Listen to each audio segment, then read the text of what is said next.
Okay, so good day everyone, and we are now on the second week of our dangerous goods and inspection. So before we go to our topic for today, now let's have a recap on our previous discussion last week. So it's about the types of dangerous goods. So again, the dangerous goods are substances that can post like the ship post like risks about our ships, cargo, crew member, and the marine environment. So if it is not properly handled under the IMDG code, these are goods are classified into different types of based on their kind of hazards that they can represent. So such as the explosives, no, yung mga diniscuss natin before, flammable substances, toxic materials, corrosives, and other hazardous items. So proper identification of these uh, type of dangerous goods is essential because it can determines the correct packing, labeling, stowage, and segregation, and emergency response procedures. So understanding these types of helps seafarers prevent accidents, ensure safe cargo operations, and comply with the international maritime safety regulations. So now uh, we are going to discuss the IMDG code. So what is the IMDG code? So the IMDG code, which stands for the International Maritime Dangerous Goods Code. It is sets the standards for the safe transportation of goods by sea, aiming to protect crew members, prevent marine pollution, and facilitate the free movement of hazardous materials on vessels by providing guidelines for proper handling, labeling, packing, and stowage.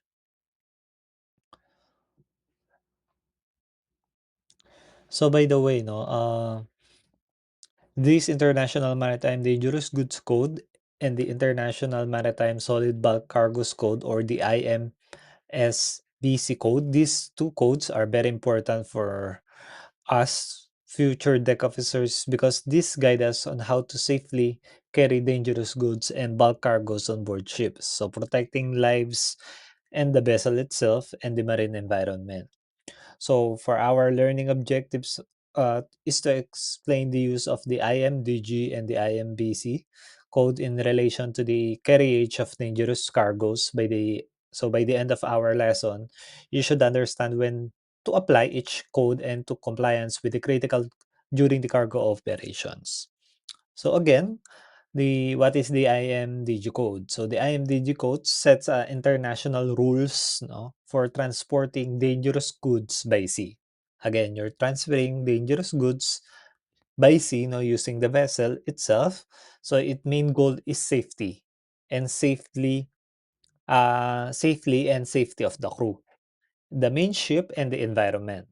So it tell us how to pack and label and store and handle the dangerous goods like chemicals, fuels, and explosives so accidents can be avoided. So that is the main reasons of this IMDG code. IMDG code. Ano nga ba yung mga key points of the IMDG code? So we have the purpose to ensure that the safe carriage of the dangerous goods on ships, so by minimizing risk to people and environment. And what is the coverage? The coverage is the classifications of the dangerous goods by packing requirements, labeling procedures, segregation rules, no, emergency procedures, or emergency response actions and documentation needed for shipping hazardous materials. Just like kapag meron tayong mga items na dinideliver, no, like for yung Lazada or your Shopee, no, they're using have a classifications of their packing, their segregation, no, kung if it is a fragile, kung ito ba ay liquid substances, no. Merong mga segregation niyan pagdating doon sa kanilang sorting facility. So it's the same as with the vessel, but on vessel it's more risky because you are carrying a dangerous goods. So with this, we are using this IMDG code that covers these classifications of dangerous goods that requires the proper packing, labeling of items, segregation, and the emergency response. So bakit natin ginagawa yun? Just like we have discussed last week, no, it is all about the contamination, the explosion, and the properties of each goods we are carrying to. So, who manage it? Sino ba yung nagma-manage nitong IMDG code? So, it manages the International Maritime Organization. So the IMDG code ensures that the dangerous goods are carried safely. So it covers the classification, sabi ko nga, yung packing, yung labeling, segregation, emergency response, and the documentation. So the International Maritime Organization, or the IMO, manages this code, making it mandatory for all ships engaged in the international voyages, meaning the sea-going vessels who are transporting from one place to another, from one country to another. So, since 1998, editions of the IMDG code are published into two volumes. So, with an additional supplemental volume, Volume 1 contains parts 1 and 2, and 4 and 5, Volume 2 contains the part 3. So, for the part 1, we have the general provisions and definitions and training. Then part 2, we have the classifications. Part 3, the dangerous goods list and limited quantity exemptions. Part 4, we have the packing and tank provisions. Then part 5, we have the consignment procedures. Part 6, we have the construction and testing of packages. Then it is the intermediate bulk containers, or the IBC. We have the large packaging, portable tanks, multiple element gas containers, MEGCs, and road tank vehicles. And for the part 5, we had the provision concerning the transport operations. So for this one, it is divided into two main volumes and a supplement. So for the volume 1, no, ganito na lang, no? For the volume 1, it focuses on the general provisions like the classifications, packing, operational requirements. And for the volume 2, contains the dangerous goods list. So where you will find specific instructions for each cargo. So as a officers or officer on board, we always refer to these parts during the cargo planning. Kasi we are going to base our cargo based on their properties. Then since we're saying about the properties, we have the classification of dangerous goods. So we already discussed it earlier. No? So first, we have a recap. Dangerous goods are classified into 9 classes, so each representing a particular type of the hazard. So these classifications help us to maintain it, or help us to determine the appropriate handling, packing, and stowage of procedures. And these classes include, no, ito yung inisa-isa natin last week, and meron din silang mga subdivisions like the explosives, 'di ba, hanggang 1.6 siya. Meron din tayo for gases, flammable liquids, flammable solids, oxidizing substances, and organic peroxides. We have also for the class 6, the toxic and infectious substances, radioactive materials, corrosive substances, miscellaneous dangerous goods, and materials that presents hazards not covered by the other classes. So again, I will not expound it more clearly because we already discussed it last week. But again, dangerous goods are classified into 9 classes based on their type of hazards. Examples includes the explosive gas, flammable liquids, toxic substances, corrosive. So these classifications help us to decide how to handle, how to stow, and how to segregate cargo safely on board. That is the purpose of this classification of the dangerous goods. Then we have the packing. So, packing of dangerous goods is critical. Bakit naging critical? Because it is to prevent spills, yung pagkaroon ng pagtapon, pagkaroon ng leak, or accidents during transportation. So, the packing requirements depend on the nature of the cargo. Yung pagpapak ng isang uh, cargamento or its requirements is based upon the classifications of the cargo. So the cargo itself are defined under the IMDG codes. So we have the strong, durable, and secure packing is required to prevent leakage or contamination. For special packing instruction may be needed for volatile, corrosive, or toxic substances. And for packing must be clearly marked with hazard labels such as the United Nations numbers, uh, handling instructions, and the appropriate symbols. So proper packing prevents leaks, spills, and contamination.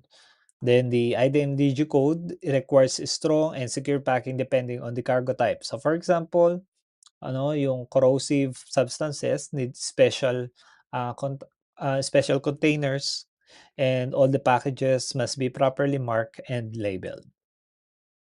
Pagdating naman sa marking and labeling, no, all dangerous goods must be clearly marked and labeled to indicate the type of hazard they present. So, ano nga ba yung makikita nyo doon sa marking and labeling? So, it must include the hazard symbols first. No, these symbols indicate the primary danger. What is the cause it may cause? No, it may cause flame, it may cause flammable substances, or uh, it can shows the toxic materials like skull. So the UN number, the four-digit code assigned to the dangerous goods to identify their internationally, kung saan galing yung goods na yun. So every number have a designated location of the country in which you can refer this number where these goods coming from, or kung saan galing yung isang goods. So that is the purpose of this UN number.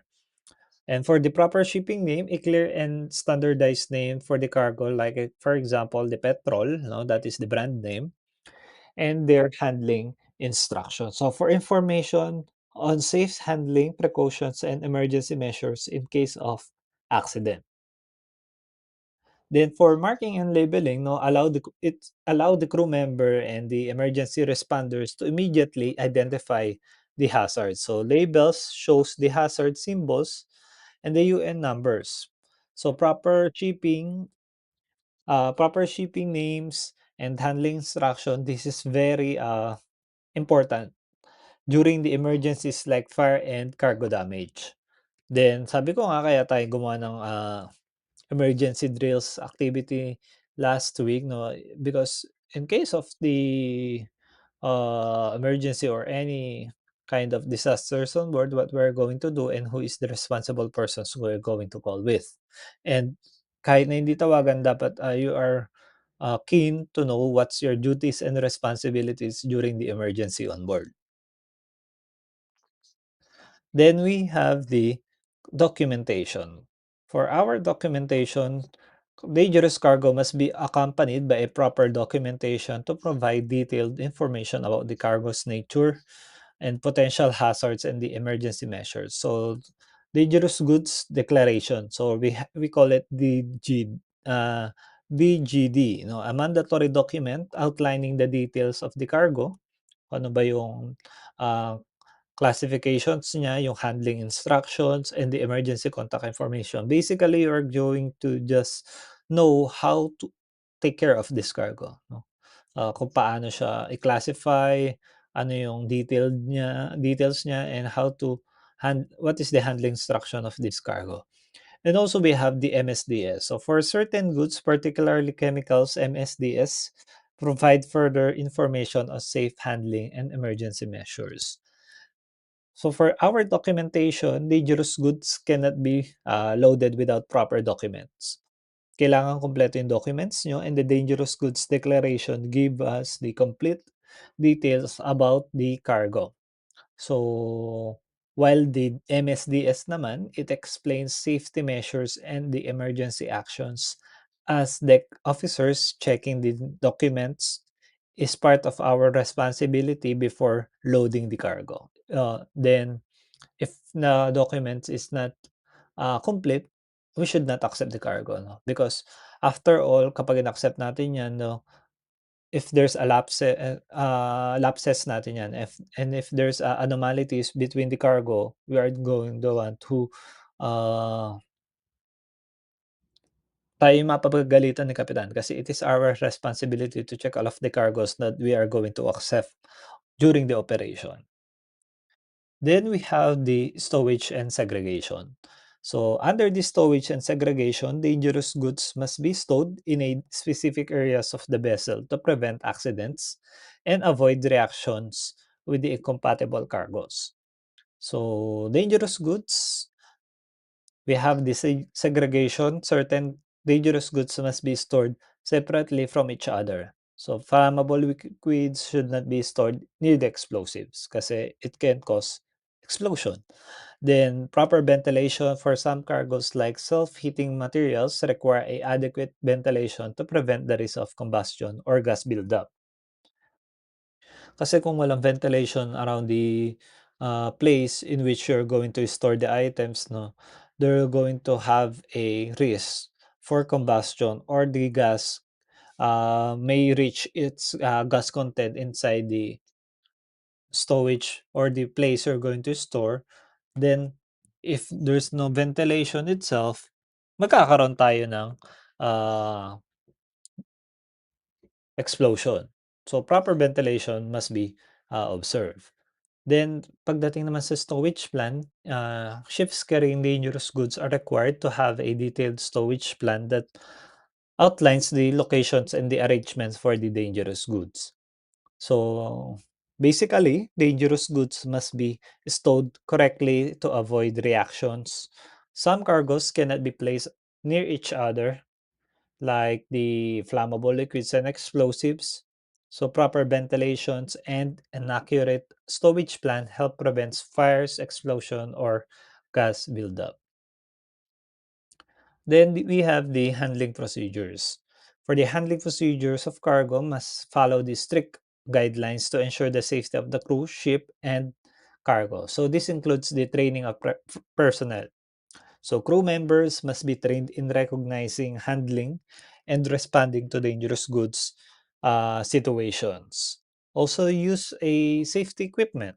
Now, these crew members must access for the safety equipment such as the personal protective gear, fire extinguisher, and the spill response kit. So dapat available to on board, and crew members must be familiar how to use this safety equipment. Unless otherwise, it will be useless.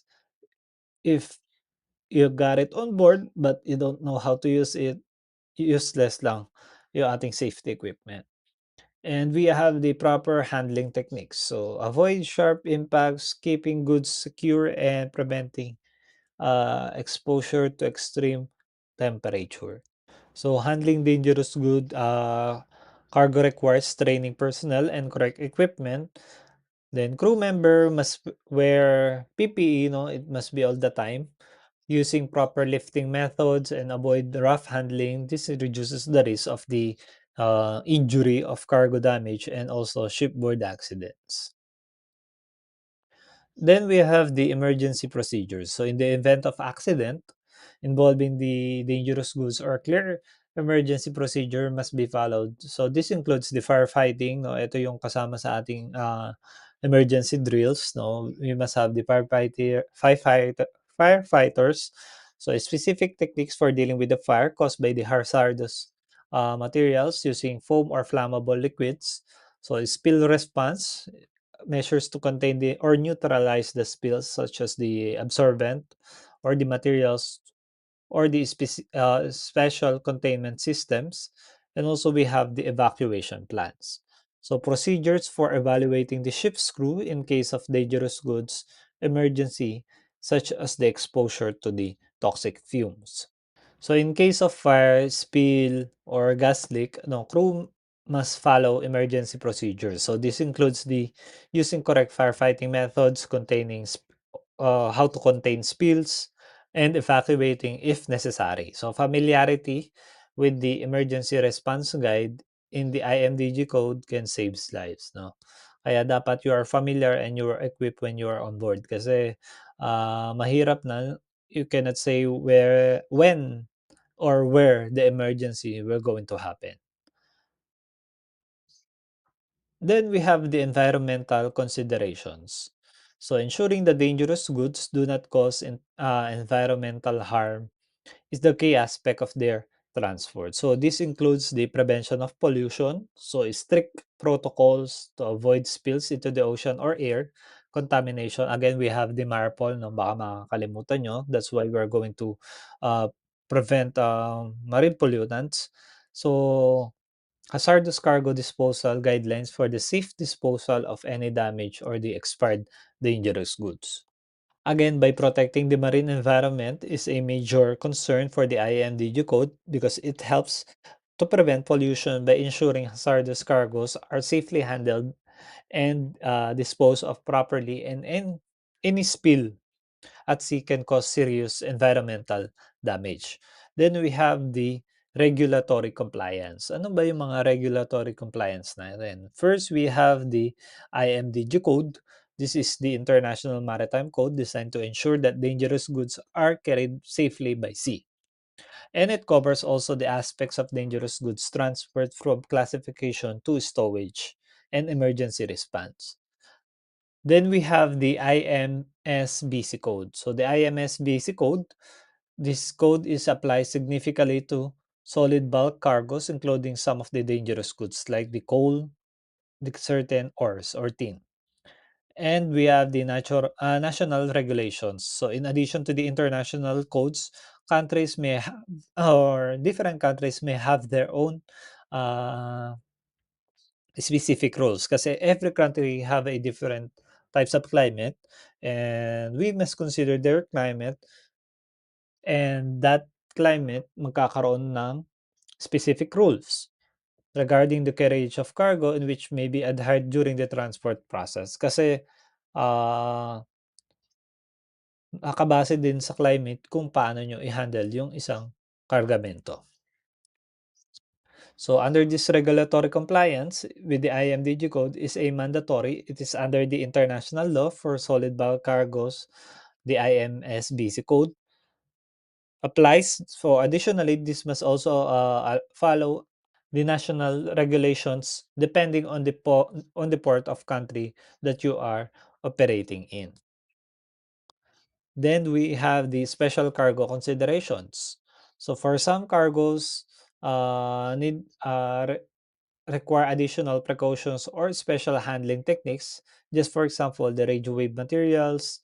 This may require special containers and handling procedures to ensure the safety of the crew members or the crew or the passengers. For the liquefied gases, this require the refrigerated or pressurized containers to keep them stable during the transport. Then the IMSBC code, which stands for the International Maritime Solid Bulk Cargos, is a focuses on the solid bulk cargos like coal, grain, and ores. So for some of these cargos may seem harmless, but they can overcome dangerous if it is not handled properly. So specifically, no, especially due to the liquefaction or the chemical reaction. Again, no, this IMSBC code, no, it defining how to handle or categorize the potential dangerous solid bulk materials like grain ores and the fertilizers to prevent incidents during the shipment. Then we have the IMB IMSBC code. So for the IMSBC code, it classifies cargo into three groups like Group A, cargoes can liquefy, Group B, cargoes can chemical hazards, and Group C, neither A or B nor B. So knowing the groups helps officers plan safe loading and carriage of goods. So what is the purpose of the IMSBC code? So its purpose is to provide information on the hazards for safe stowage, testing procedures, and operational practices. And its purpose is to prevent accidents such as the capsizing, the fires, or structural damage due to improper cargo handling. So what is the risk? No, the risk of these solid bulk cargos can cause serious risks like liquefaction can reduce stability of the vessel. Chemical hazard may cause fire or explosion on board, and poor loading can damage the ship structures kasi magkakaroon ng mawawalan ng trim and stability yung balance ng vessel natin. So these risks highlight why the IMSBC compliance is essential on board ship. So the responsibility of the IMSBC code is the IMO. So the IMO is the one who is responsible for the IMSBC code, while the Maritime Safety Committee adopts the amendments. This ensures the code remains updated based on the new incidents, research, and the industry practices.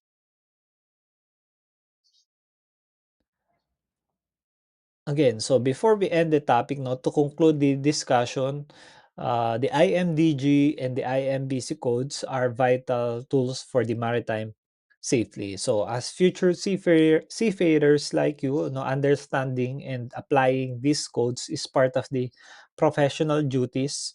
But remember, safety is not optional. No, it is our responsibility on board. Again, safety is not optional, it is our responsibility on board. Okay, guys, so thank you very much for listening. And we have a quiz after 15 minutes. So take a break, then mag-review muna kayo. Then we're going to have a quiz regarding with the lesson.